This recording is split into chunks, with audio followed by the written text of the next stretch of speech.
Hello, my wonderful family. I welcome you all on Let's Talk with this amazing lesson. In today's lesson, we are going to be talking about intelligence. There are some ways which I have mentioned here in this lesson, which we are going to be learning as to how we can use them in our daily lives to talk about intelligent people. Unfortunately, whenever we talk about someone's wit, someone's smartness from here, someone's intelligence, we just end up saying, I think he's very smart, I think he's very or she's very intelligent. I think it is an insult when we use this one word because it becomes really boring and didactic for a very long period of time. It is a good idea that we understand and use other words and phrases as well. And that is why this lesson, and that is how this lesson has been designed. I welcome you all again. Let's get started. The first phrase that we have in the list is ivory tower. This phrase is very interesting whenever we describe someone's intelligence. But what does it mean? It means a state of loneliness that gives some people an opportunity to think about important, successful ideas. Important ideas. And it is what kind of state? A state of loneliness. Let's understand it. Imagine that you're going through a tough phase in your life. In that tough phase, you're alone, and you need time for yourself. And in that time, you get the motivation and ideas of what you have to do in your life next. This is where we use the phrase ivory tower. Let's see some examples here. I'm all right. I need to be in my ivory tower to make a final decision. That means I need to be in my state of loneliness, not in the negative way, but in a way that promotes motivation and that gives you positive ideas about what you have to do in future. Next one, artists like to sit in their ivory tower before making beautiful art. That is true as well. A lot of artists, such as painters, songwriters, need to sit in their ivory tower. That means a state wherein they can just be with themselves and therefore have important, successful ideas as to what they have to do next. This is the first form of talking about intelligence. Let's look at the next one now. The next one is know your onions. Quite interesting. We have a name of a vegetable here, onions. How can we use it and what does it mean? It means to have a thorough knowledge about something. What kind of knowledge? Thorough knowledge. That means complete knowledge about something. For example, before commenting on someone casually, know your onions. That means you need to have a complete sense of understanding of what you're talking about before you comment on something. Know your onions primarily means that you need to have somebody who has a complete knowledge of something. That means to know your onions. The next one is Jack passed the advanced level test in physics. It just goes to show how clearly he knows his onions, how clearly he knows the knowledge and the concepts of physics as a subject. Know your onions, have a complete, thorough knowledge. Let's move to the next one. The next phrase to describe intelligence is a no-brainer. Very interesting.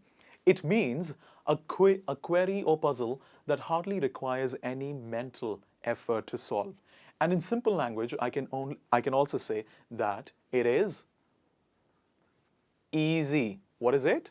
Easy. A no-brainer, a task or an activity that is really easy. It requires no brain. And no intelligence really to do that. So something that is easy in terms of intelligence, if you have to talk about, you can say it's quite easy. That intelligence, it doesn't take a lot of intelligence, basically. For example, don't spend too much time on the first 10 questions. They are the easiest and a no-brainer. They are the easiest, which is of the same meaning as no-brainer. Next example. It's a no-brainer to understand what is going to happen in the next episode of Bigg Boss. Everybody watches Bigg Boss. Now, a lot of times it's quite easy for people to anticipate and to predict what is going to happen next. And in such a situation, this phrase is being used here. We are saying here that it is very easy to understand what is going to happen in the next episode of the Bigg Boss reality show. So this is a no-brainer. Please do use it. Next phrase to speak about intelligence is exceedingly well-read. Exceedingly well-read. What does it mean? It means A literate and educated person, and not just a normal literate educated person, a very, a very literate and educated person. For example, watch Mr. President's interview. He is extremely well read. The next one is, she's not interested in looks, but a man who's extremely well read. Let's move to the next one. The next one is, fools rush in where angels fear to tread. I think it's really interesting because it is not just a collocation, but a proverb as well that we use in English language. I think it's very interesting to use when you have to talk about how stupid one person can be or how smart can one person be as well.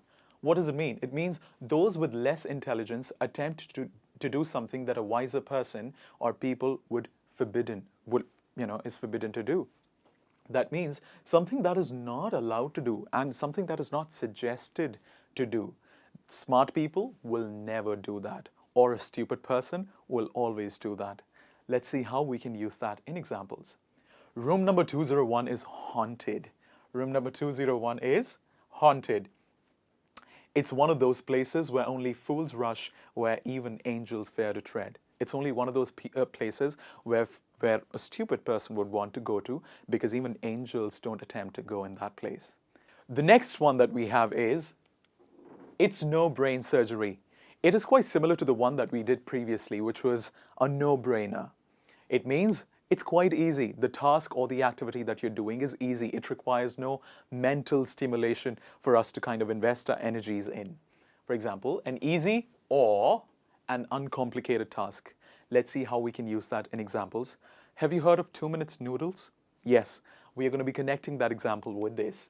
Making 2 minutes noodles is no brain surgery, is an easy task. It doesn't require too much intelligence for it to be done.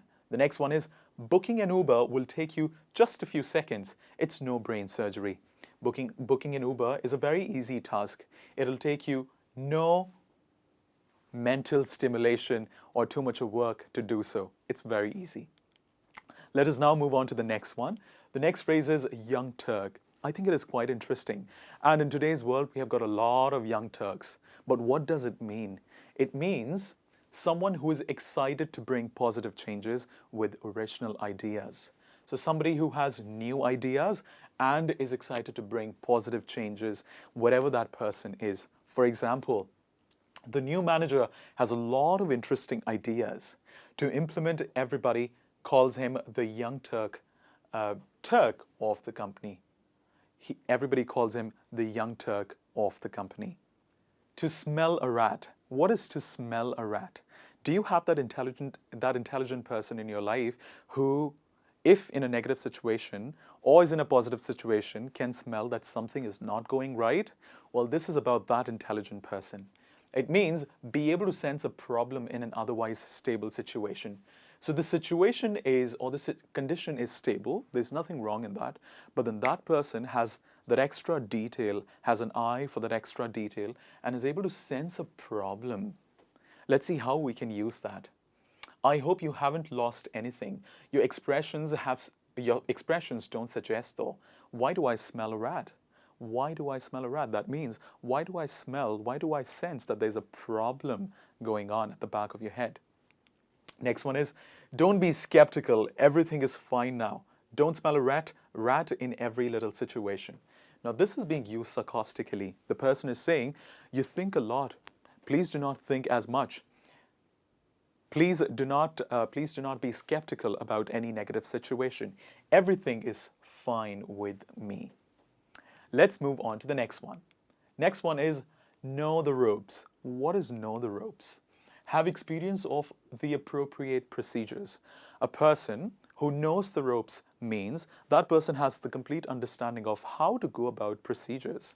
For example, Henry knows the ropes of the methane experiment very well. He has done it several times. There's an experiment, scientific experiment, and there is a person called Henry who knows the procedures of that experiment. That means how to do that experiment. Next one is drill down. What is drill down? To be able to examine something in depth. So a person who is able to look for that extra detail and is able to understand the things in depth of a situation is drilling down the situation. For example, you must visit Dr. Sharma. He'll be able to drill down the exact ailment. That means he'll be able to understand and examine what exactly is wrong with you if nobody else is able to. Next one is scientists were able to drill down the exact cause of the failed experiment. Cut to the chase. What is cut to the chase? Do you have those people in your life who speak a lot and you get really irritated because you do not have time to listen to them? Now, this is a phrase that you can use with those people. Not sarcastically, but formally. The way it really depends on the tone. But one thing that we need to keep in mind is it is a little bit informal. But what does it mean? It means be able to come to the point. There's another phrase like this in English, and that is don't beat around the bush. Let's see that in an example. Please don't beat around the bush, be cut to the chase. That means please do not speak here and there about the things that you have to. Please come to the point, because I do not have time and patience to listen to all of that. Thank you very much for being with me throughout this lesson. I hope you use these 11-12 phrases to help you get better at your communication skills in order to describe the intelligence of a person, how smart the person is, how not smart the person is. Thank you very much and have a great day ahead.